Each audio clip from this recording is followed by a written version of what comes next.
जय श्री राधे। पूज्य श्री सद्गुरुदेव भगवान के चरणों में प्रणाम। भगवान नाम जप संबंधी प्रश्न उत्तर। पूज्य श्री भाई जी से साधक का प्रश्न कि परमात्मा की प्राप्ति का परम साधन क्या है। उत्तर में भाई जी कहते हैं, परमात्मा की प्राप्ति का परम साधन भगवान नाम है, इसलिए भगवान नाम लेना चाहिए। केवल भगवान के प्रेम के लिए मन की वृत्तियां ऐसी बन जानी चाहिए कि भजन के बिना एक क्षण भी चैन नहीं पड़े। अगला प्रश्न, नाम भजन के कितने प्रकार हैं। पूज्य श्री भाई जी कहते हैं 3, जप, स्मरण और कीर्तन। अगला प्रश्न, जप क्या है। पूज्य श्री भाई जी उत्तर देते हैं, परमात्मा के जिस नाम में रुचि हो उसी नाम की परमात्मा की भावना से बारंबार आवृत्ति का नाम जप है। जप कितने प्रकार के होते हैं भाई जी। पूज्य श्री भाई जी कहते हैं 3 प्रकार के, साधारण, उपांशु और मानस। इसमें पूर्व से उत्तर 10 गुना अधिक फलदायक है। साधारण जप क्या होता है भाई जी। पूज्य श्री भाई जी कहते हैं, उच्च स्वर से होने वाले जप को साधारण जप कहते हैं, परंतु यह कीर्तन नहीं है। उपांशु जप क्या है। पूज्य श्री भाई जी कहते हैं, जिसमें जीभ और होठ तो हिलते हैं किंतु शब्द अंदर ही रहते हैं, उसे उपांशु जप कहते हैं। मानस जप क्या है भाई जी। जिसमें न जीभ हिलाने की आवश्यकता होती है और न होठ हिलाने की, उसे मानस जप कहते हैं। अगला प्रश्न, सांस के द्वारा जप करना किसको कहते हैं। पूज्य श्री भाई जी कहते हैं, प्रत्येक श्वास की गति की ओर लक्ष्य रखना और श्वास के साथ आने तथा जाने में श्वास के शब्द के साथ ही मंत्र की कल्पना करना, साथ ही जीभ से भी उपांशु रूप से उच्चारण करते रहना, आरंभ में माला रखना और श्वास के साथ होने वाले प्रत्येक जप की गिनती रखना। श्वास का जप बिना मन के नहीं हो सकता। अगला प्रश्न, नाड़ी का जप क्या होता है भाई जी। पूज्य श्री भाई जी कहते हैं, अंगुलियों से नाड़ी की गति का निरीक्षण करते हुए मन को उस गति की ओर लगाकर नाड़ी की गति के साथ ही उसके प्रत्येक ठपके पर मंत्र की कल्पना करनी चाहिए। जीभ और माला का प्रयोग श्वास के जप के समान करना चाहिए। अगला प्रश्न, स्मरण क्या है। स्मरण युक्त जप कैसे होता है।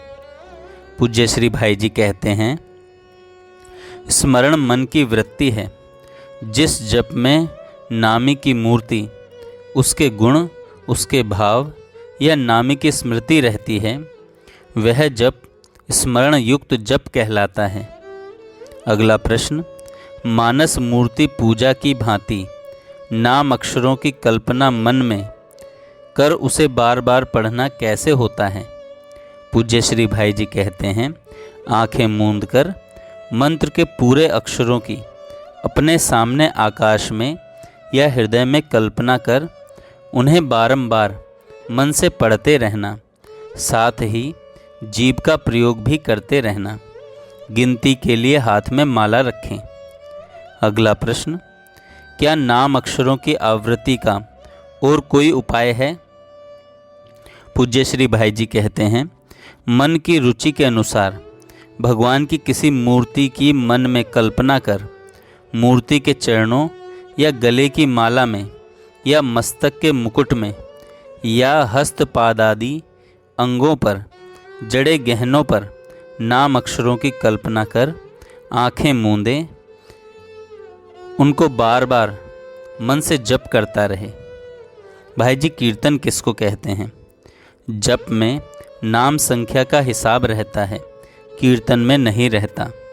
कीर्तन जितना उच्च स्वर में होता है उतना ही उसका महत्व होता है। भाई जी, कीर्तन के कितने प्रकार हैं। पूज्य श्री भाई जी कहते हैं, पहला, अकेले ही भगवान के किसी नाम को आर्त भाव से पुकार उठना, जैसे द्रौपदी और गजराज ने किया था।